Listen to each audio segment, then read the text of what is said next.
अपनात्मा सुमन का अर्थ क्या होता है?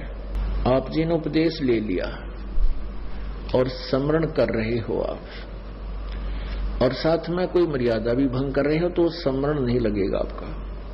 कुछ एक पुण्यात्मा से कहते हैं जी हमने नाम भी ले रखा है, हम भक्ति भी कर रहे हैं और फिर भी हमारे ऊपर आपत्ति आई है और भयंकर आज आ गई है। तो कहने का भाव ये है इस दास का कि उन्होंने स्मरण नहीं किया, स्मरण में मर्यादा में नहीं रहे। मर्यादा टूट जाने से ऐसी दिक्कत आ सकती है, अन्यथा नहीं आ सकती। तो सिमरण का तात्पर्य है कि परमात्मा कहते हैं दुख में सुमन सब करें, सुख में करे न कोई। आप दुखी हो, आपको राहत मिली, सुखी हुए, कुछ दिनों के बाद आप इतने भूल जाते हो सत्संग के अभाव से और फिर गलतियां प्रारंभ कर देते हो। लोक लाज में आके, लोक लाज में आके गुरुजी के द्वारा दिए गए आदेश की अवहेलना कर देते हो, उल्लंघन कर देते हो, मर्यादा तोड़ देते हो तो काल का दाव लग जाता है। कुछ एक ऐसे भक्त हैं जिनके पिछले पुण्य अच्छे होते हैं और वो पुण्यों के कारण, पिछले पुण्य तो हैं ही, उन पुण्यों के कारण वो सुखी है। जिस इस नकली लोक में जिसको हम सुख मानते हैं वो सांसारिक दृष्टि से सुखी है और उसने उपदेश भी ले लिया है। और एक ऐसा प्राणी है जिसके पूर्व जन्म के पुण्य गणे नहीं है, उस पर आपत्ति आ गई है। परमात्मा कबीर जी की शरण में यहाँ आ गया है, आने से उसने नाम लेने से लाभ शुरू हो गया है। तो कुछ दिनों के बाद उसको दुख आने बंद हो जाएंगे क्योंकि पुण्य बढ़ जाएंगे, पाप समाप्त कर देता है परमात्मा। तो फिर वो कुछ दिनों में उस दूसरे भक्त को देखा देखी कि दूसरा भक्त है, वो भी नाम लिए हुए है और वो भी मर्यादा तोड़ देता है, जो गुरुजी ने आदेश दे रखा है उसका उल्लंघन कर देता है और देखता है कि उस पर कोई आपत्ति अभी आ नहीं रही। उसको देखकर वो स्वयं भी विचलित होकर के कोई मर्यादा भंग कर देता है। तो ऐसे फिर आपत्तियां फिर प्रारंभ हो जाती है।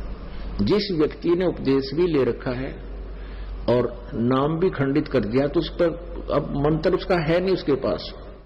इस नाम की कमाई बिल्कुल नहीं है। जिसने बीड़ी पी ली, शराब पी ली, मांस खा लिया या कोई आन उपासना कर ली या लोक लाज में आके परमात्मा वाले नियम से वो वंचित हो गया तो उसकी भक्ति नहीं चल रही, उसके पिछले पुण्य चल रहे हैं।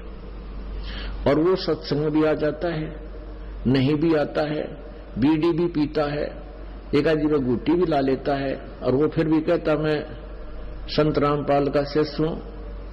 वो कह रहा है पर वो दास का शिष्य नहीं है।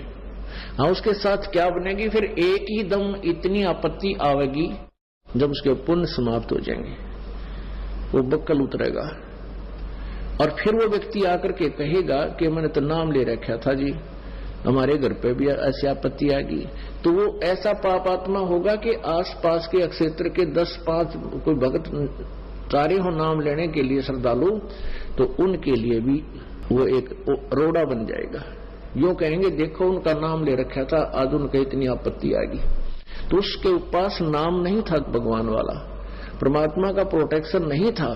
जब लग हंसा हमरी आना और काल लगे नहीं तेरा बाण। जब तक हम परमात्मा की मर्यादा में रहेंगे, आन माने मर्यादा, तब तक काल का अटैक हमारे पर नहीं होगा।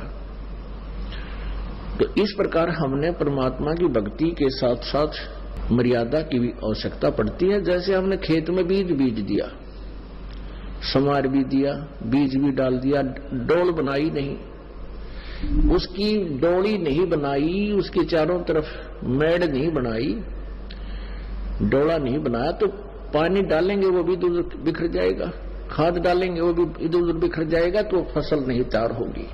तो मर्यादा एक डोल बनेगी और ये अति आवश्यक है। इसमें परमात्मा की भक्ति को रोकने के लिए, इसको परिपक्व करने के लिए।